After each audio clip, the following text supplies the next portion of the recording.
Hare Krishna, Hare Krishna, Krishna Krishna, Hare Hare, Hare Rama, Hare Rama, Rama Rama, Hare Hare. Hare Krishna. பக்தர்களுக்கு இனிமையான காலை வணக்கம். இன்றைய பாகவத சத்சங்க வகுப்பில் கலந்துருக்கிற எல்லா பக்தர்களுக்கு என்னுடைய பணிவான நமஸ்காரம். இன்னைக்கு நம்ம ஸ்ரீமத் பாகவதத்துல 10ஆம் ஸ்கந்தம் 15ஆம் அத்தியாயம் படிச்சோம். தேனுகாசுர வதம். ரொம்ப அழகான ஒரு ஸ்லோகம், ரொம்ப ஈஸியாக எல்லாருமே வச்சுக்கணும். ராம ராம மகாபாகோ கிருஷ்ண துஷ்ட நிபர்ஹனா ஸ்மகன் தானாலி சங்குலம்.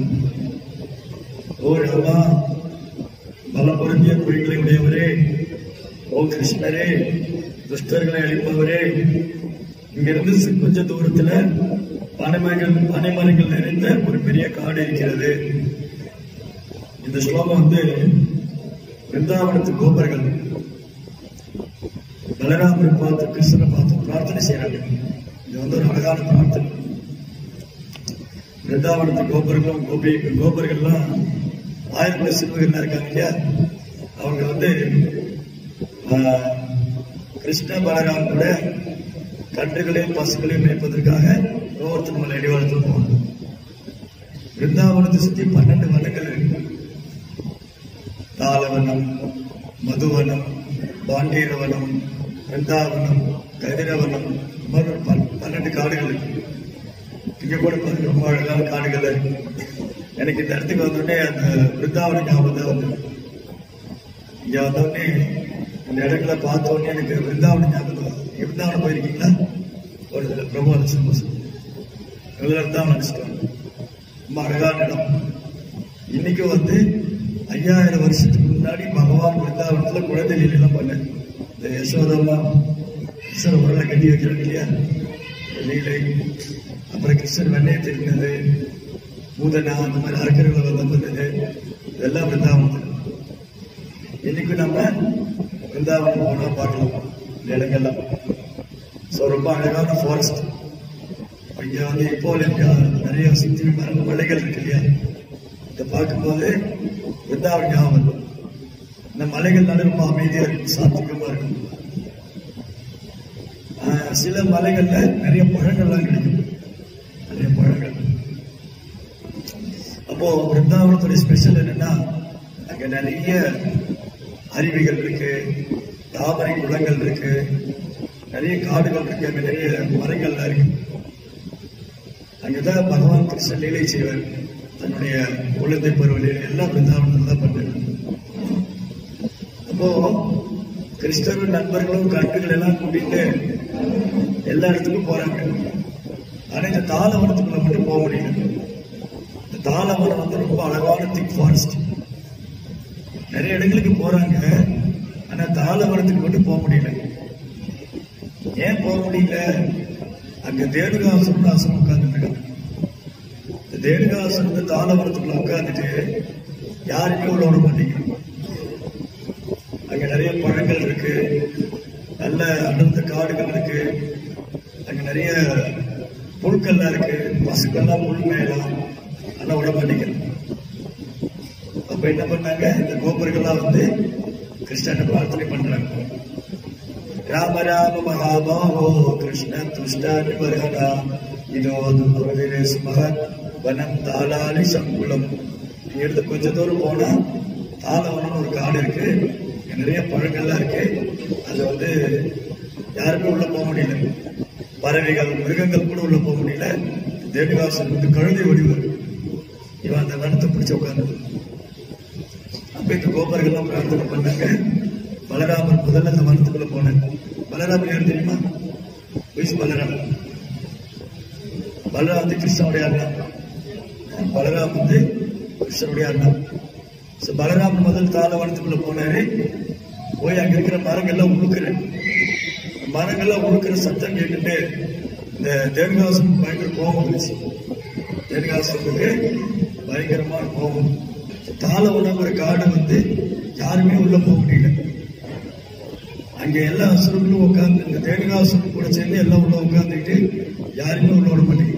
அவங்களே அனுபவிக்கணும், நாங்க தான் அனுபவிக்கணுங்கிற எண்ணம்.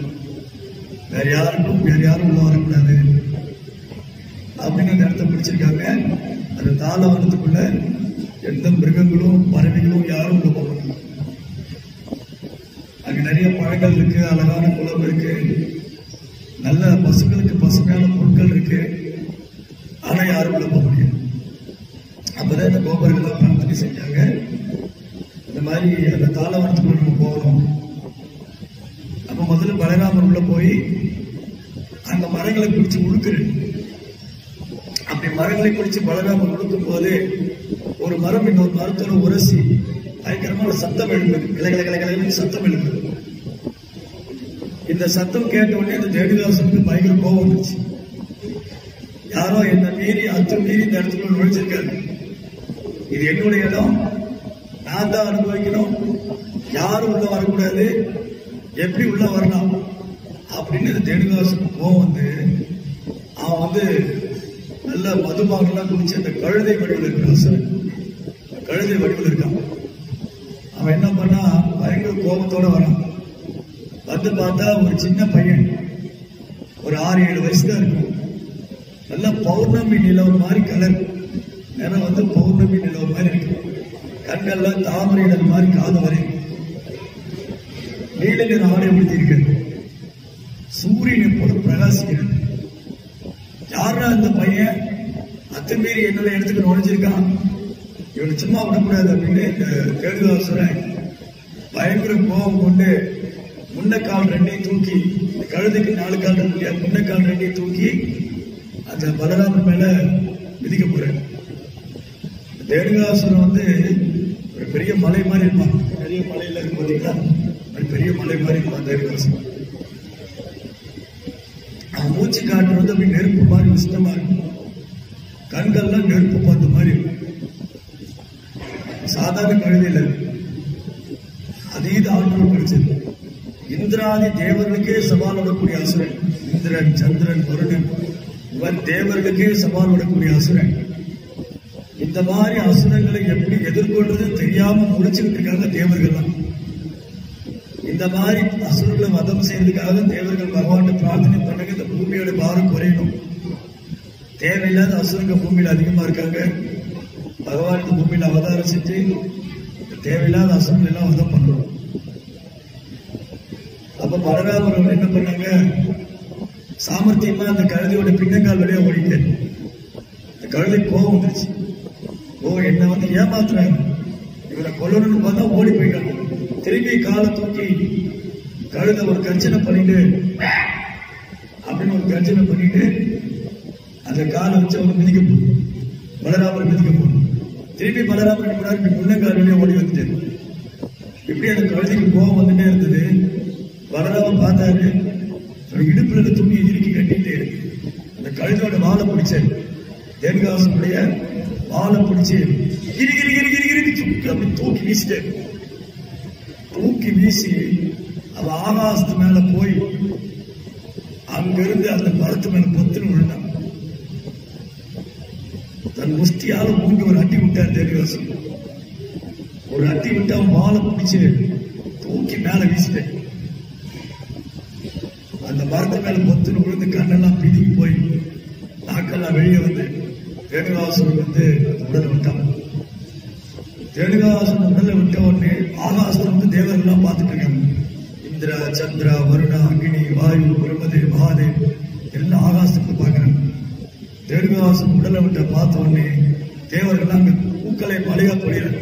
ஜெய் ஸ்ரீ பலராம கி ஜெய், ஸ்ரீ பலராம கி ஜெய், ஸ்ரீ பலராம கி ஜெய். பலராமர்கள் பூக்களை மலையா பொழியறாங்க.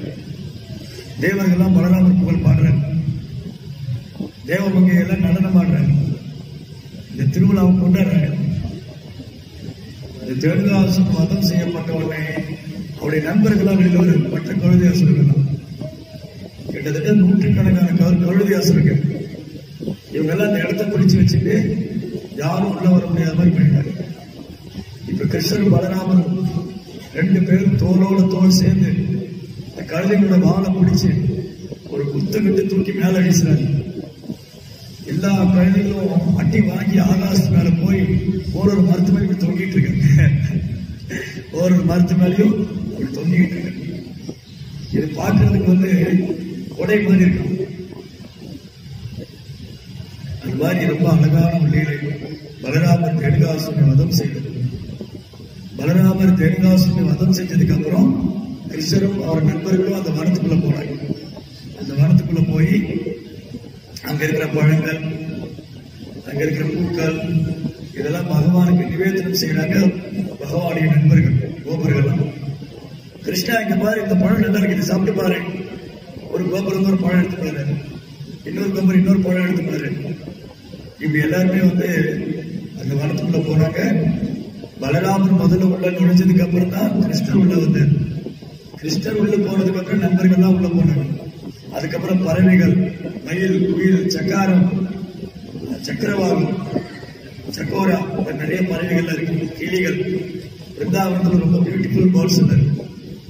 இந்த பறவைகள், மான்கள், இவங்க எல்லாம் பசுக்கள், கன்றுகள் எல்லாம் அந்த வனத்துக்குள்ள போய் அங்க இருக்கிற பசுமையான புற்கள், இலைகள், கிளைகள்லாம் சாப்பிட. இது ரொம்ப அழகான ஒரு கதை. இந்த ஸ்டோரி ரொம்ப அழகா இருக்கு. இதுக்கு நம்ம ஆச்சாரியர் நிறைய அழகா விளக்கம் கொடுத்திருக்காங்க. ஆச்சாரியர் சொன்ன இந்த கதை மூலமா நம்ம தெரிஞ்சுக்கிறது என்ன, இந்த பலராமர் சரித்திரம் இருக்கு இல்லையா, இந்த பலராமர் கதை மூலமா நம்ம என்ன தெரிஞ்சுக்கிறோம். இந்த கழுதை அசுரன் இருக்கானே, தேனுகாசுரன், அவன் அவனுக்கு சுயநலம், பொறாமை. நான் மட்டும்தான் இந்த இடத்தை அனுபவிக்கணும். பொய்யாங்காரம், பொய்கர்வம், பேராசை, சுயநலம், பொறாமை, இந்த மாதிரி அசுர குணம் படுத்தவன் தான் தேனுகாசுரன். அவன் என்ன பண்ணா, அந்த வனத்துக்குள்ள போயிட்டு நான் மட்டும்தான் அனுபவிக்கணும், யாரும் வரக்கூடாது. ஆனா சாஸ்திரம் என்ன சொல்லியிருக்கு, ஈசாவாசம் இதம் சர்வம், எல்லாமே கடவுளுடையது. இங்க இருக்கிற காணக்கூடிய அனைத்தும் இறைவனுடையது, இறைவனுக்கு சொந்தமானது. அப்ப நமக்கு தேவையானது எடுத்துக்கிட்டு மற்றவங்களுக்கு கொடுக்கும். நான் மட்டும் அனுபவிக்கிறது பொய்யாங்க இல்லையா? இங்க காணக்கூடிய எல்லாமே இறைவனுடையது. நமக்கு என்ன தேவையோ, இந்த உடலையும் ஆத்மாவையும் பராமரிப்பதற்கு நமக்கு என்ன தேவையோ அதை நம்ம எடுத்துக்கலாம். மற்றதை மற்றவங்க தானமே கொடுக்கலாம். இதுதான் தெய்வீகமான குணம். அசுர குணம் என்னது, நான் மட்டுமே அனுபவிக்கிறேன். இந்த அசுர குணம் நம்ம இதயத்தில் இருக்கிற வரைக்கும் அங்க கிருஷ்ணன் உள்ள வரமாட்டார். இந்த அசுர குணங்கள்லாம் நம்ம இதயத்தில் இருக்கிற வரைக்கும் தேனுகாசுர மென்டாலிட்டி இருக்காது. தேனுகாசுடைய மனோபாவம் நம்ம இதயத்தில் இருக்கிற வரைக்கும் கிருஷ்ணா உள்ள வரமாட்டார். கிருஷ்ணா உள்ள இருக்கார், நம்ம இதயத்திலே பரமாத்மாவா இருக்காரு, ஆனா உணர முடியாது. ஏன்னா இந்த அசுர குணம் மேலோக்கி இருக்கு. தேனுகாசுடைய மென்டாலிட்டி மேலோக்கி இருக்கு. தேனுகாசுர குணம் அதிகமா இருக்கிறதுனால நம்மளால கிருஷ்ணன் உணர முடியல. இந்த தேனுகாசுடைய குணம் நம்ம விட்டு போகணும். தேனுகாசுரை யாரு வதம் பண்ணா, பலராமர் வதம் பண்ண. அப்போ பலராமரால தான் தேனுகாசுரை வதம் பண்ண முடியும். பலராமரால மட்டும்தான் தேனுகாசுரை வதம் பண்ண முடியும். வேற யாராலும் வதம் பண்ண முடியாது. அவ்வளவு ஸ்ட்ராங், அவ்வளவு சக்தி வாய்ந்த அசுரன். அப்ப நம்ம இதயத்துக்குள்ள கிருஷ்ணரை நாம உணரணும் அப்படின்னு சொன்னா இந்த தேனுகாசுர மென்டாலிட்டி கொல்லப்படும். தேனுகாசுர குணமாகும். காமம், கோபம், பேராசை, பொறாமை, அகங்காரம், இது போகணும்னா பலராமன் நம்ம இதயத்துக்குள்ள வரணும். பலராமன் நம்ம இதயத்துக்குள்ள வந்தா மட்டும்தான் இந்த தேனுகாசுரனை வதம் பண்ண முடியும். பலராமன் நம்ம இதயத்துக்குள்ள வந்தாதான் அடுத்து கிருஷ்ணா நம்ம இதயத்துல உணர முடியும். கிருஷ்ணர் வசுதேவுக்கு தேவிக்கும் எத்தனாவது குழந்தையா வந்தாரு? 8வது குழந்தை. 7வது குழந்தை யாரு? பலராமர். பலராமர் கிருஷ்ணருக்கு முன்னாடி அவதாரம் பண்ணார். ஏன் பலராமர் கிருஷ்ணருக்கு முன்னாடி அவதாரம் பண்ணாரு? ஒருவர் சேவை ஏற்றுக்கொள்ளும் பகவான், இன்னொருத்தர் சேவை செய்யும் பகவான். கிருஷ்ணா சேவை ஏற்றுக்கொள்ளும் பகவான், பலராமர் சேவை செய்யும் பகவான். பகவானுக்கு எப்படி சேவை பண்ணணும்னு பலராமரே கத்துக் கொடுக்கிறார், பகவானே கத்துக் கொடுக்கிறார். அதனாலதான் ஒருத்தர் சேவையை செய்கிற பகவான், ஒருத்தர் சேவையை ஏற்றுக்கொள்கிற பகவான். பலராமர் முழுமுதற் கடவுள். அவர் கிருஷ்ணருக்கு வேறானவர் அல்ல, ஆனா கிருஷ்ணருக்கு எப்படி சேவை செய்யறதுன்னு கற்றுக் கொடுக்கிறார். அதான் நம்ம இதயத்துக்குள்ள வந்து இந்த இதயத்துக்குள்ள ஒரு பௌதிகமான குணங்கள் எல்லாம் போக்கணும். ரேணுகாசுர எண்ணத்தை வேற இருக்கணும். அப்புறம் தான் கிருஷ்ண பக்தியை நம்ம அனுபவிக்க முடியும். பலராமர் வந்து குரு தத்துவம். பலராமர் வந்து குரு தத்துவம். ஆன்மீக குருவானவர் நம்ம வாழ்க்கையில வரணும். ஆன்மீக குரு நம்ம வாழ்க்கையில வரும்போதுதான் இதயத்தில் இருக்கிற அறியாமைங்கிற இருள் விலகும். ஓம் அஞ்ஞானதிமிராந்தஸ்ய ஞானாஞ்சன சலாகயா சத்சுருன் மிலிதம் ஏன தஸ்மை ஸ்ரீ குருவே நமः. ஆன்மீக குருடைய தாமரை பாதத்தை நம்ம தியானிக்கணும். தினமும் 3 முறை ஆன்மீக குரு வழிபடணும். ஸ்தாயாஸ்துவம் தஸ்ய சஸ்திரே சந்தியாம் வந்தே குரு ஸ்ரீ சரணாரவிந்தம். தினமும் 3 முறை ஆன்மீக குரு வழிபடும் போது ஆன்மீக குருடைய தாமரை திருப்பாதத்தை நம்ம பிரார்த்திக்கும் போது குருவானவர் என்ன பண்ணுவாரு? நம்ம இதயத்துல போய் அறியாமை போக்குவார். அப்ப பலராமர் எப்படி நம்ம இதயத்துக்குள்ள போறாரு? பலராமர் குரு தத்துவம். நம்ம குருமார்கள் இருக்காங்க இல்லையா? இந்த குருமார்கள் பலராமருடைய பிரதிநிதி. பலராமர் தான் ஆதி குரு, ஜெகத்குரு. வசுதேவ சுதம் தேவம் கம்சசானோரமர்தனம் தேவகி பரமானந்தம் கிருஷ்ணம் வந்தே ஜெகத்குரு. கிருஷ்ணா ஜெகத்குரு, பலராமர் ஜெகத்குரு. ஏன்னா கிருஷ்ணத்திலிருந்து வேறானவர் பலராமர். அப்ப பலராமர் என்ன பண்ணுவாரு? நம்ம இதயத்துக்குள்ள வருவாரு. ஆன்மீக குரு என்ன பண்ணுவாரு? நம்ம அறியாமை போக்குவாரு. அதனால ஆன்மீக குருவானவர் பலராமருடைய பிரதிநிதியா இருக்காரு. சரி, அன்னைக்கு வந்து தாளவனத்துக்குள்ள பலராமர் கிருஷ்ணர் போய் அந்த தேடுகாசுரம் வதம் பண்ணாரு. இன்னைக்கு தேடுகாசுரம் மென்டாலிட்டி நம்ம இதயத்துக்குள்ள இருக்கு. அப்ப எப்படி இதை கொள்றது? அதுதான் அதே கிருஷ்ண பலராமர் சைத்தன்யரும் நித்யானந்தமா வந்திருக்கு. கிருஷ்ண சைத்தன்யர் நித்யானந்த பலராமர். இந்த பக்கம் பாக்கிறீங்க இல்லையா? இந்த பக்கம் கை தூக்கிட்டு இருக்கிறவர் சைத்தன்ய மகாபிரபு, அந்த பக்கம் கை தூக்கிட்டு இருக்கிறவர் நித்யானந்தம். ஸ்ரீ கிருஷ்ண சைத்தன்யம் நித்யானந்தோ சுபோதிதோ கௌடதேசோ புஷ்பவந்தோ சித்ரோ சந்திரோ தமோதோ. சந்திரனும் சூரியனும் சேர்ந்து உதித்தார் போல மேற்கு வங்காளத்தில் கிருஷ்ண சைத்தன்ய நித்யானந்தர். ஸ்ரீ கிருஷ்ண சைத்தன்ய நித்யானந்த பலராமர் 2 பேரும் அவதாரம் பண்ணாங்க. இவங்க வந்து அசுரங்களை கொள்றதுக்கு பதிலா அசுர குணத்தை கொள்றதுக்காக வந்திருக்காங்க. அசுரங்களை கொள்ளணும்னு பார்த்தா கன்னிமுகத்துல எல்லாரையும் கொள்ளணும். ஏன்னா எல்லாத்துக்குள்ளேயும் தேடிகாசுர மென்டாலிட்டி இருக்கு. அதனாலதான் கிருஷ்ணரும் பலராமரும் ரொம்ப ரொம்ப கருணை வாய்ந்த அவதாரமா வந்துட்டாங்க. ரொம்ப கருணை. பரம கருணா பகுதுவை ஜனா நிதாய் கௌரச்சந்திரா. இந்த கௌரவரும் நித்யானந்தரும் ரொம்ப ரொம்ப கருணை வாய்ந்தவங்க. சவாவதாரா சரசிரோமானி கேவலானந்த கண்டு. எல்லா அவதாரத்துக்கும் சிகரம் போல இருக்காங்க இல்லையா? நித்யானந்தர் கௌரங்கர். இவங்க 2 பேரும் எல்லா அவதாரங்களும் கருணை. எல்லா அவதாரத்தோட கருணை வாய்ந்தவங்க. ரொம்ப ரொம்ப கருணை, அநியாயத்துக்கு கருணை வாய்ந்தவங்க. ரொம்ப கருணை வாய்ந்தவங்க. ரொம்ப கருணை வாய்ந்தவன் என்ன அர்த்தம்? எப்பேற்பட்ட அசுரங்களையும் கருணை கொடுக்குறாங்க. எப்படி கருணை கொடுத்தாங்க? அவங்க ஒரு ஆயுதம் கொண்டு வந்திருக்காங்க. அந்த ஆயுதத்தை வச்சு என்ன பண்றாங்க? அசுரங்களை கொள்றதுக்கு பதிலாக அசுர குணத்தை கொண்டுடுறாங்க. அவங்க என்ன ஆயுதம் கொண்டு வந்தாங்க? ஹரே கிருஷ்ணா கிருஷ்ண கிருஷ்ணா ஹரே ஹரே ஹரே ராம் ராம் ராம் ஹரே ஹரே. இந்த மகாமந்திரம் நம்ம இதயத்துக்குள்ள போய் அந்த தேடுகாசுடைய மனோபாவத்தை அழிச்சு, தேடுகாசுடைய மனோபாவத்தை அழித்து நமக்கு தூய பக்தி, கிருஷ்ண பக்தி கொடுக்கும். பவ ஔஷதி. ஔஷதினா மருந்து. இந்த ஜட உலகத்துல ஜீவாத்மாக்களாக நம்ம அறியாமை, காமம், கோபங்கிற பேராசை பல்வேறு நோய்களால் பிடிக்கப்பட்டிருக்கு. நமக்கு நிறைய நோய் இருக்கு. Disease condition. நம்ம நோய்வாய்ப்பட்ட நிலையில் இருக்கோம். அப்ப நோய்வாய்ப்பட்ட மருந்து வேணும் இல்லையா? அந்த மருந்து தான் ஹரே கிருஷ்ண மகாமந்திரம்.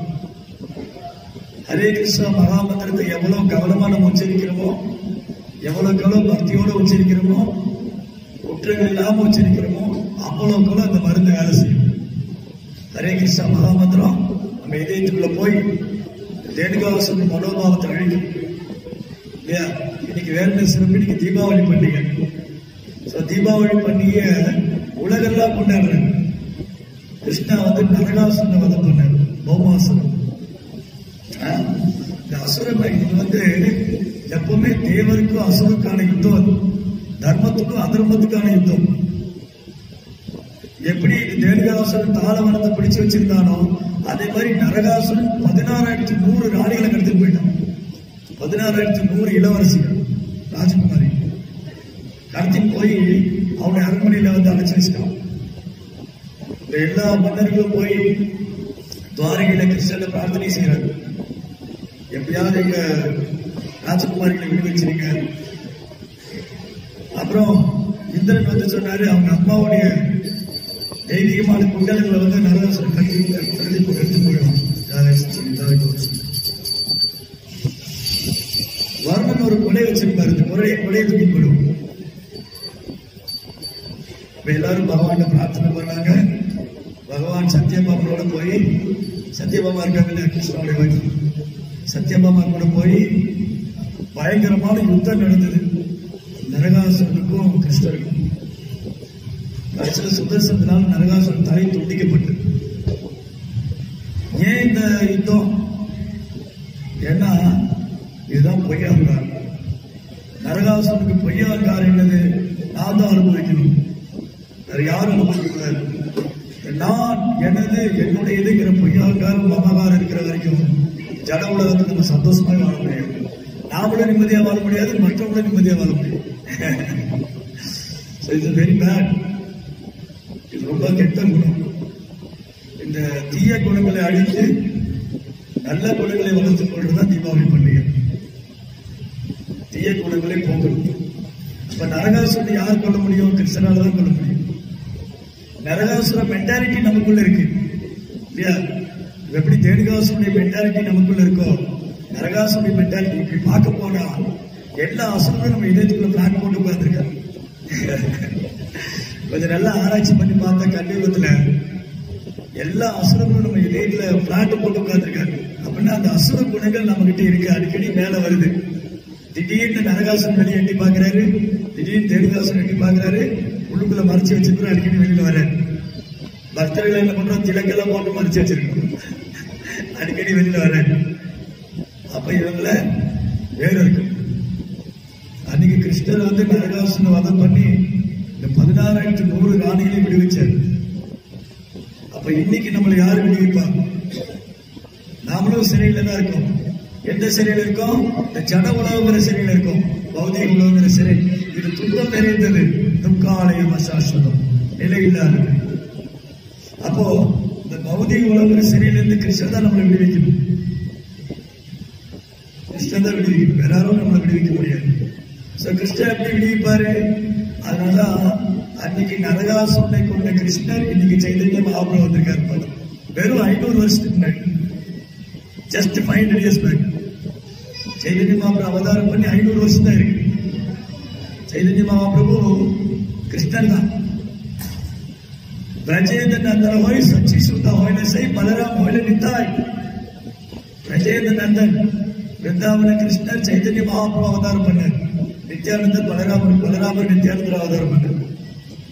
திரும்பி அதேதான் சைதன்ய மகாபிரபு என்ன பண்றாரு? அசுரங்களை கொள்றதுக்கு பதிலாக அசுர குணத்தை கொள்றாரு. அசுர குணத்தை எப்படி கொள்றாரு? ஹரே கிருஷ்ணா கிருஷ்ண கிருஷ்ண ஹரே ஹரே, ஹரே ராம் ராம ராம் ஹரே நாம ஜபம்.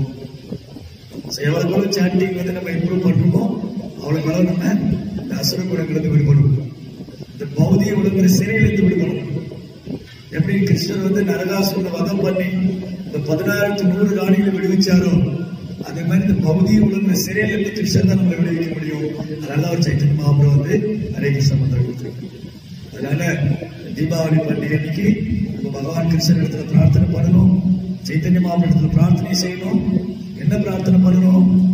எனக்கு தெய்வீகமான குணம் கொடுங்க, எல்லா அசுர குணம் இருந்து எடுத்துடுங்க, இந்த பொய்யாங்காரம், பொறாமை, பேராசை, காமம், கோபம், இந்த மாதிரி அசுர குணத்திலிருந்து என்னை விடுவிச்சிருங்க அப்படின்னு பிரார்த்தனை பண்ணணும். அதுதான் இந்த பண்டிகை தாற்பயமே. அதுதான் தீபாவளி பண்டிகையுடைய தாற்பயமே அதுதான். அதனால இந்த 16,100 ராணி இருக்காங்க இல்லையா? இந்த 16,100 ராணி சொன்னாங்க, இப்ப எங்களை நரகாசுரன் கடத்திட்டு போயிட்டான், யாரு வந்து எங்களை கல்யாணம் பண்ணிக்குவாங்க? அந்த காலத்துல பெண்களை கடத்தின்னு போயிட்டா யாருமே அவங்க கல்யாணம் பண்ணிக்குவாங்க. வீட்டை விட்டு வெளியில போயிட்டாங்க. அதுதான் வேத காலம். கலியுகத்துல எல்லாம் தலைகளை மாறிடுச்சு. வேத காலத்துல என்னன்னா, ஓகே ராணி மாதாஜி நீங்க அட்மிட் பண்ணி கேட்கலாம், கொஸ்டின் கேட்கலாம். ஹரே கிருஷ்ணா. எஸ் கேளுங்க மாதாஜி, உங்க கேள்வி என்ன? ஹரே கிருஷ்ணா. அவங்க வந்து கிருஷ்ணன் சொன்னாங்க, நீ எங்களை வந்து யாரும் கல்யாணம் பண்ணிக்க மாட்டாங்க. ஏன்னா வேத காலத்துல பெண்கள் வீட்டை விட்டு வெளியில யாருக்குள்ளேயே போயிட்டாங்கன்னா அவங்க வீட்டுல சேர்த்துக்க மாட்டாங்க.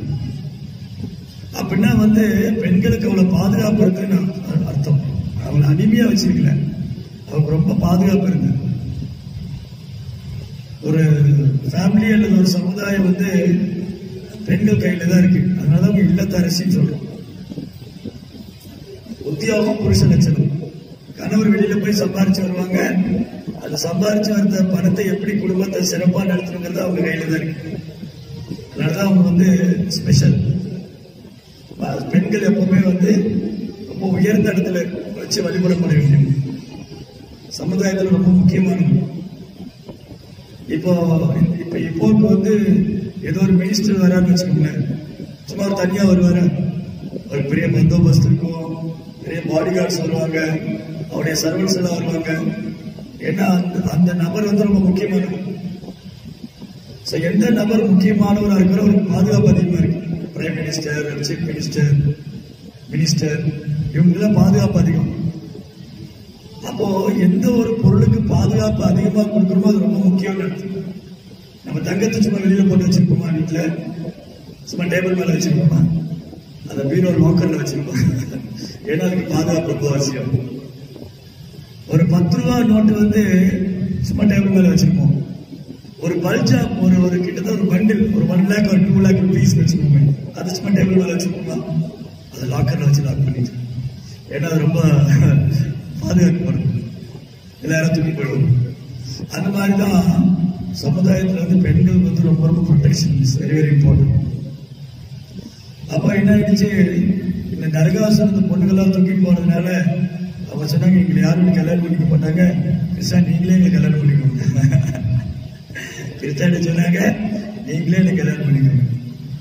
16,100 ராணி. இது நம்ம சொன்னா நிறைய பேருக்கு பொறுத்துக்கவே முடியல. அது எப்படி கிருஷ்ணன் அவ்வளவு கல்யாணம் பண்ணாங்க? பொறுத்துக்கவே முடியாது. ஏன் முடியாது? கடவுள் வந்து எல்லையற்றவர், அவர் சக்தியும் எல்லையற்றது. அவரால் எவ்வளவு கல்யாணம் வேணாலும் பண்ணி குடும்பம் நடத்த முடியும். கடவுளோடு போட்டி போட முடியாது நம்மளால. கிருஷ்ணர் வந்து 16,108 ராணி. கிருஷ்ணருக்கு மனைவிகள் வந்து 16,108 ராணிகள். அதுல 8 பேர் ரொம்ப முக்கியமானவங்க. ருக்மணி, சத்யபாமா, ஜாம்பவதி, பத்ரா, லக்ஷ்மணா, காலிந்தி, மித்ரவிந்தா, ஒரு 2 பேர். அது இல்லாம 16,100 பேர். இவங்க எல்லாருமே சாதாரண பொருள்கள் இல்ல. இவங்க லட்சுமி தேவி. லட்சுமி சகசர சத சம்பிரம சேவியமானம். கிருஷ்ணனுடைய ஆன்மீக உலகத்துல ஆயிரக்கணக்கான லட்சுமிகள் பகவானுக்கு சேவை பண்றாங்க. ஆயிரக்கணக்கான லட்சுமிகள். அதனால பகவான் துவாரையில் இருந்த போது அந்த ஆயிரக்கணக்கான லட்சுமிகள் வந்து சேவை பண்ணதுல ஆச்சரியப்படுறது கொண்டு வரல. பகவான் இந்த பூமியில வரும்போது அவருடைய சேவகர்களும் இங்க வராங்க. இப்ப கிருஷ்ணன் இந்த பூமியில வரும்போது கிருஷ்ணனுடைய நண்பர்கள் வந்தாங்க, உறவினர்கள் வந்தாங்க. அது மாதிரி லட்சுமி தேவிகளும் வந்தாங்க. இந்த 16,108 ராணிகளும் லட்சுமி தேவி, சாதாரண பொண்ணுகள் இல்லை. அப்ப லட்சுமி தேவியை யாராலும் கடத்த முடியாது பகவான் இருந்து. இதெல்லாம் பகவானுடைய லீல ஏற்பாடு. இதெல்லாம் நரகாசுரத்து ராணிகளை கடத்திட்டு போகணும், கிருஷ்ணபையார்கள் வெளியேற்றணும், நரகாசுரன் வதம் செய்யப்படணும். அது மூலமா நமக்கு அழகான பாடம் கொடுக்கப்படணும். கிருஷ்ணனுடைய ஏற்பாடு.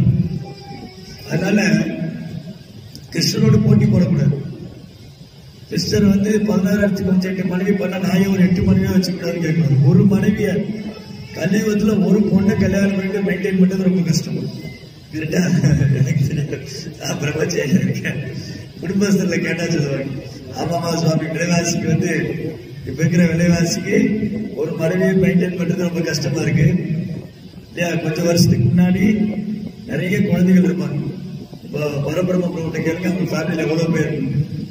ஆனா இன்னைக்கு உள்ள ஜெனரேஷன் பார்த்தா 2 குழந்தை, 1 குழந்தை, 1 2 இல்லையா. அன்னைக்கு வந்து ஒரு வீட்டுல 10 குழந்தைங்க, 15 குழந்தைகள், 16 குழந்தைகள். வாழ்த்தும் போதே 16 பெற்று பெரும்பாலும் வாழும் சொன்னார். 16 செல்வம் அது. 16 குழந்தைகள் எடுத்து எப்படி எடுத்துட்டாலும் ஓகே தான். அதாவது நல்ல கிருஷ்ண உணர்வுள்ள குழந்தைகளை உற்பத்தி பண்ண முடியும்னா ஒரு குடும்பஸ்தர் எவ்வளவு குழந்தை வேணாலும் பெற்று. எங்களுடைய குரு பக்தி சித்தாந்த் புரோபா இருக்கு இல்லையா, நம்முடைய ஸ்தாபகாச்சாரியர் புரோபாடைய குரு வந்து பக்தி சித்தாந்த் சிஸ்டர். அவர் என்ன சொல்லியிருக்காருன்னா, கிருஷ்ண உணர்வுள்ள குழந்தைகளை நீங்க பெற்றுக்க முடியும்னா நீங்க எவ்வளவு 3 குழந்தை வேணாலும் பெற்றுக்க முடியும். சமுதாயத்துக்கு ரொம்ப அவசியம். அதனால கிருஷ்ணரோடு போட்டி போடக்கூடாது. நிறைய பேருக்கு ஆக்சுவலி பார்த்தா மக்களுக்கு வந்து ஏன் இந்த உலகத்துல நம்ம இருக்கோம், முதல்ல காரணமே பொறாமை தான். இந்த போட்டி, பொறாமை, அலங்காரம், மற்றவங்க நல்லா இருந்தா பிடிக்கவே செய்யாது இல்லையா. இப்ப நீங்க சொந்தமா ஒரு புதுசா ஒரு வீடு கட்டியிருக்கீங்க, உங்க உறவினர்கள் கூப்பிடுவீங்க, வெளியில ரொம்ப சந்தோஷமா இருக்கும்போது காமிச்சுக்குவாங்க, உள்ளுக்குள்ள இவருக்கெல்லாம் வந்து நேரமா இருக்கும், இவெல்லாம் வீடு கட்டிட்டான், நானும் முயற்சி பண்றேன், என்னால ஒரு செங்கல் கூட வாங்க முடியல இல்லையா. உள்ள அந்த பொறாமை கூட கொஞ்சமா இருக்கத்தான் செய்யும். அதனால சிலருக்கு வந்து ஒத்துக்கவே முடியாது. அது எப்படி கிருஷ்ணனுக்கு 16,108 மனைவி இருக்கலாம், ஏன் முடியாது? கடவுள் நினைச்சா நூற்றுக்கணக்கான, ஆயிரக்கணக்கான, கோடிக்கணக்கான நண்பர்கள் இருக்க முடியும் அவருக்கு. பகவானுக்கு கோடிக்கணக்கான நண்பர்கள் இருக்க முடியும், உறவினர் இருக்க முடியும், மனைவிகள் இருக்க முடியும், பெற்றோர்கள் இருக்க முடியும். யாரெல்லாம் அவர்கிட்ட அன்பு செய்யணும்னு நினைக்கிறாரோ அந்த மாதிரி அவர்கிட்ட அன்பு செய்ய முடியும் அவருக்கு. யாரெல்லாம் வந்து கடவுள் எனக்கு குழந்தையா வரணும்னு நினைக்கிறாரு, குழந்தையா வருவாரு. யாரெல்லாம் கடவுள் எனக்கு கணவனா வரணும்னு நினைக்கிறாரு, கணவனா வருவாரு. யாரெல்லாம் கடவுள் எனக்கு வந்து உறவினரா இருக்கணும், உறவினரா இருப்பாரு. பக்தனை அன்பு செய்வது பகவான் அன்பு பரிமாற்றம் செய்யறாரு. அதனால சாஸ்திரம் என்ன சொல்லுதுன்னா, கடவுள்கிட்ட போட்டி போடாத. கடவுள்கிட்ட மட்டும் இல்ல, உயர்ந்த நபர்கள்ட்ட போட்டி போடக்கூடாது. உதாரணத்துக்கு சிவபெருமான் விஷம் குடிச்சாரு. இந்த பார்க்கடல் கிடையும் போது சிவபெருமான் விஷம் குடிச்சாரு. சிவபெருமான் விஷம் குடிச்சாரு, நான் விஷம் குடிச்சா என்ன ஆகும்? செத்து போயிடுவேன் இல்லையா. சிவபெருமானுடைய குணங்களை நான் பின்பற்றணும், அவருடைய செயலை நான் பின்பற்றக்கூடாது, நகல் பண்ணக்கூடாது, காப்பி அடிக்கக்கூடாது. ஓ சிவபெருமான் விஷம் குடிச்சாரு, அப்ப நானும் விஷம் குடிப்பேன், நம்ம செத்து போயிடுவோம். சிவபெருமான் எவ்வளவு கருணை உள்ளவரா இருந்திருக்காரு, எப்படி மற்றவங்களுக்காக தன் வாழ்க்கையை தியாகம் பண்ண தயாரா இருக்காரு, அதை நம்ம பார்க்கணும். எப்படி எல்லா ஜீவன் மேலையும் இறக்கமுள்ளவரா இருக்காரு, அதை பார்க்கணும். அதை விட்டுட்டு நம்ம வந்து கடவுள் கூட போட்டி போட நினைக்கக்கூடாது. சிவபெருமான் கூட கிருஷ்ணனுடைய போட்டி போட நினைக்கணும், பொறாமப்படக்கூடாது. இது ஜன உலகத்துல மக்களால ஏற்றுக்கவே முடியாது. அதை எப்படி கிருஷ்ணன் கொண்டு அவ்வளவு மனைவி?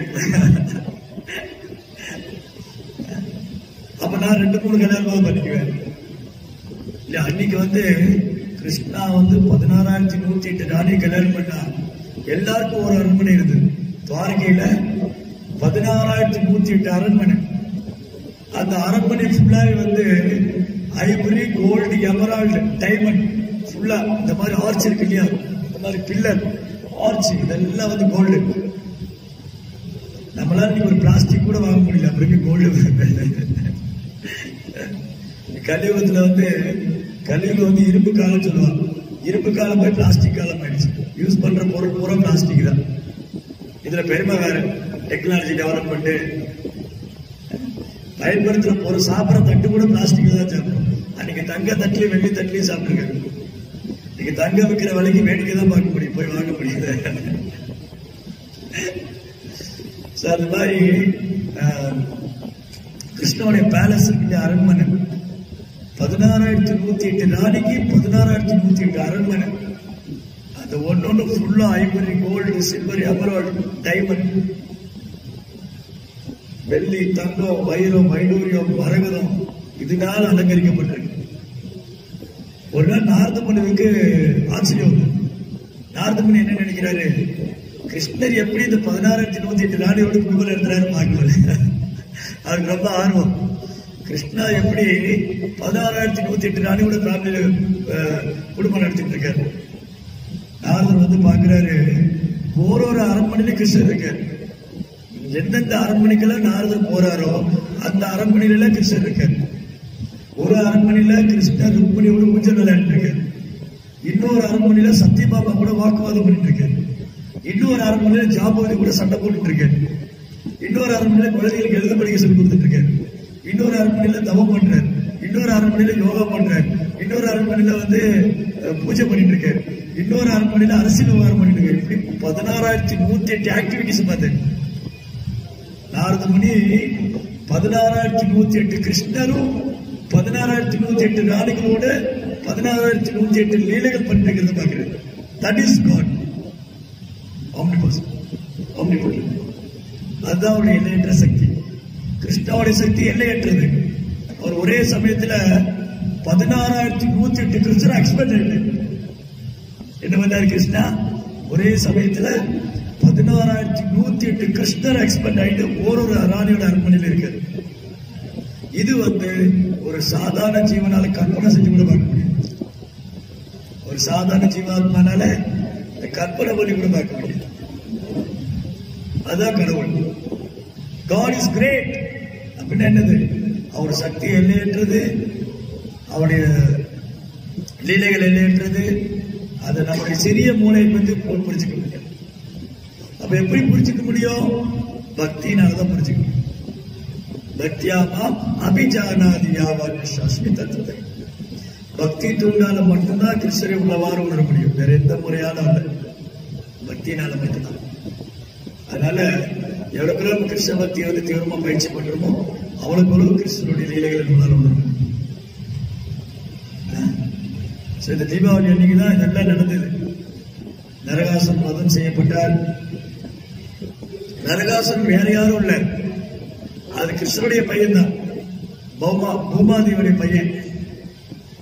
பகவான் வராக அவதாரம் பண்ண இல்லையா? பகவான் வராக அவதாரம் பண்ணி பூமியை மேல கொண்டு வந்தார். அப்ப வராகமூர்த்திக்கும் பௌமாதேவிக்கும் பிறந்த குழந்தைதான் நரகா. என்ன பகவானுடைய பையனே அசுரனா இருக்கானே, எப்படி நடந்தது? பகவானுடைய குழந்தை போய் அசுரனா இருக்க முடியுமா? எப்படி நடந்தது? அதான் சங்கம். நம்ம யாரோட சங்கம் வச்சுக்கிறோமோ அந்த குணம் பிரதிபலிக்கும். இந்த பௌமாசுரன் போய் பௌமா வந்து நரகா வந்து பாடாசுரன் கூட சங்கம் வச்சிருந்தான். அதனால அவ்வளவு அசுரனானா. பக்தர்களை துன்புறுத்துறது, தேவர்களை துன்புறுத்துறது, பிராமணர்களை துன்புறுத்துறது, எல்லா விதமான பாவகாரிக சங்கம். அப்ப யாராவது தன் பக்தர்களை துன்புறுத்தினா தன் சொந்த மகனா இருந்தா கூட கிருஷ்ணன் தண்டிக்க தயங்க மாட்டார். சொல்றேன் சைத்தன்ய மகாபிரபு. சைத்தன்ய மகாபிரபு பத்தி பேசணும் இல்லையா? 500 வருஷத்துக்கு முன்னாடி சைத்தன்ய மகாபிரபு மேற்கு வங்காளத்தில் அவதாரம் பண்ணார். அப்போ ஒரு நாள் அவர் வந்து அப்படியே கங்கை கரையில் நடந்து போறார். கங்கை கரையில் நடந்து போகும்போது சில பிராமணர்கள் விஷ்ணு சகஸ்ரநாமம் பாராயணம் பண்ணிட்டு இருந்தாங்க. அதுல வராகருடைய நாமத்தை கேட்டோன்னே சைதன்ய மகாபிரபு வராக ஞாபகம் வந்துடும். சுக்கரா சுக்கரா வராகா வராகான்னு ஓடுறார். போய் முராரி குப்தாங்கிற பக்தர் வீட்டுல போயிட்டு இந்த வராக லீலை காமிக்கிறார். வராக தரிசனம். அவருடைய இந்த தண்ணி குடிக்கிற ஜக்கு பானை அதை தன்னுடைய கொம்புகளால் மேல தூக்கிட்டு மகாபிரபு வராக மூர்த்தியா முராரி குப்தர் தரிசனம் கொடுக்கிறார்.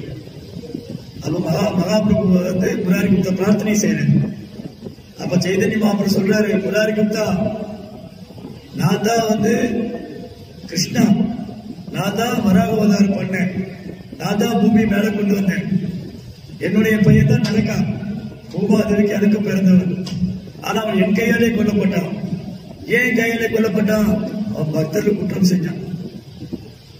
அதனால பிராமண கலாச்சாரம், வேத பண்பாடு இதெல்லாம் யாரு மீறினாங்களோ, யார் பக்தர்கள் துன்புறுத்துறாங்களோ அவங்க சொந்த மகனா இருந்தா கூட கிருஷ்ணன் கொள்ள தைரியம் மாட்டார். நரகாசுரன் பகவான் கையிலே கொல்லப்பட்டார். அதனால வைஷ்ணவ அபராதம் பண்றது, பக்தர்களை குற்றம் காண்றதை குறை சொல்றதுல கூட வேண்டும்.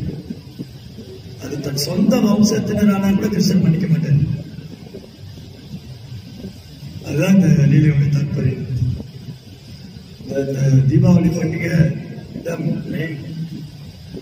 யாரையும் குற்றம் சொல்லக்கூடாது, யாரையும் குறை சொல்லக்கூடாது, யாரையும் நிந்தனை பண்ணக்கூடாது.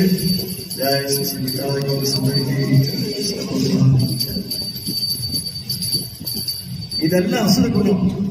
ஒருத்தரை பார்த்தா அவங்களோட குற்றம் கண்டுபிடிக்கிறது, குறை சொல்றது, அவங்களை பற்றி அவதூறு பரப்புறது, இதெல்லாம் பண்ணக்கூடாது. இந்த குணங்கள் தான் நரகாசுரம் மென்டாலிட்டி. இது போயிட்டு தெய்வீகமான குணம் வரணும். எல்லாத்தையும் இருக்கிற நல்ல விஷயங்களை பார்க்கணும், நல்லதே பார்க்கணும், நல்லதே நினைக்கணும், நல்லதே நடக்கும். நல்லதே பார்த்து நல்லதே நினைச்சா நல்லதே நடக்கும். நல்லதே பார்த்து நல்லதே நினைச்சு நல்லதே நடக்கணும்னா நம்ம நல்லதே பண்ணணும். நல்லது பண்ற ஆக்டிவிட்டில பெஸ்ட் ஆக்டிவிட்டி வந்து கிருஷ்ணருக்கு பக்தி செய்யறதுதான். நல்லது பண்றது பெஸ்ட் ஆக்டிவிட்டி வந்து கிருஷ்ணனுடைய நாமத்தை சொல்றதுதான். அப்படி பண்ணும்போது எவ்ரிதிங் கம்ஸ் பாசிபிள், எல்லாமே நல்லபடியாக நடக்கும். ஹரே கிருஷ்ணா. ஸோ இப்போ வந்து தாமோதர ஆரத்தி நடக்கும். ஆரத்தி